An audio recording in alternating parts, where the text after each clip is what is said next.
Good evening friends, welcome to my YouTube channel. आज जो हम डिस्कस कर रहे हैं इनकम टैक्स का बहुत ही इम्पोर्टेंट टॉपिक है कि कैश पेमेंट लिमिट्स दे रखी है। इनकम टैक्स में डिफरेंट टाइप की पेमेंट, कैश पेमेंट की लिमिट दे रखी हैं जो हम आज यहाँ पे डिस्कस करेंगे। 6 तरीके की जो है हमें लिमिट दे रखी है इनकम टैक्स एक्ट में, और वो 6 कैश पेमेंट की वो हम 6 यहाँ पे डिस्कस करते हैं।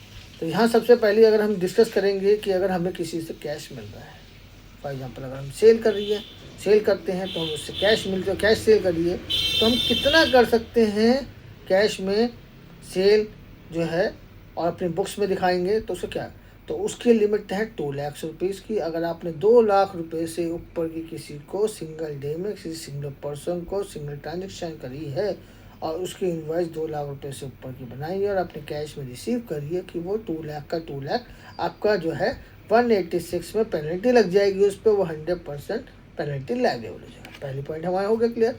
सेकंड पॉइंट की अगर हम बात करें, कैश लोन्स एंड एडवांसेस, अगर हम किसी से एक्सेप्ट करते हैं, लोन लेते हैं, डिपॉजिट लेते हैं, एडवांस लेते हैं, वो 20,000 से ऊपर लेते हैं किसी पर्टिकुलर पर्सन से, तो वो 100% पेनल्टी उस पर भी लग जाएगी अंडर सेक्शन 125 में।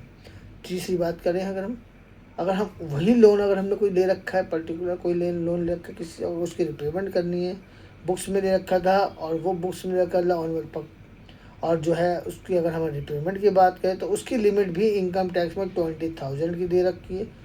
अगर हमने उसकी पे जो है 20,000 से ज़्यादा की कोई पेमेंट हमने जो है कैश में पेमेंट कर दी है तो 188 में 100% उस पर पेनल्टी लगेगी। फोर्थ पॉइंट बात करें, लोन हो गया हमारा, डिपॉजिट लोन की रिपेमेंट रिसिप्ट हो गया, लोन पेमेंट हो गया और कैश की रिसिप्ट हो गई। फोर्थ पॉइंट बात करते हैं, अगर हम बिजनेस के डेली की डे टू डे एक्सपेंस की बात करें, कैश एक्सपेंसेस की बात करें तो उसकी लिमिट 10,000 रुपीज़ है। Any business man paid in cash exceeding ₹1,000 per day to a single person is fully disallowed as a expense. और उसके ऊपर हमारा क्या होगा, वो डिसअलाउ होगा और उसके ऊपर हमारा 30% वो डिसअलाउ होता है, उस पर हमें जो है टैक्स पे करना होता है।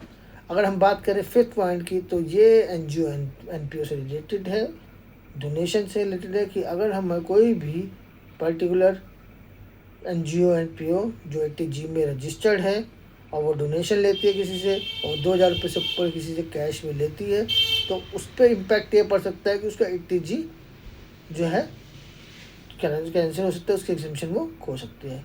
6 पॉइंट की बात करें तो हमें गिफ्ट फ्रॉम रिलेटिव की है।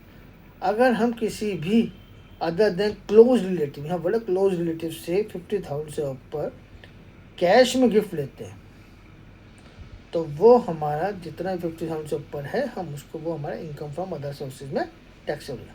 बट अगर हम क्लोज रिलेटिव से लेते हैं किसी भी अमाउंट का, नो लिमिट कैश में, आई फ्रॉम पेरेंट्स, स्पाउस, चिल्ड्रन, तो वो हमारा प्रॉपरली टैक्सेबल कहीं नहीं होता।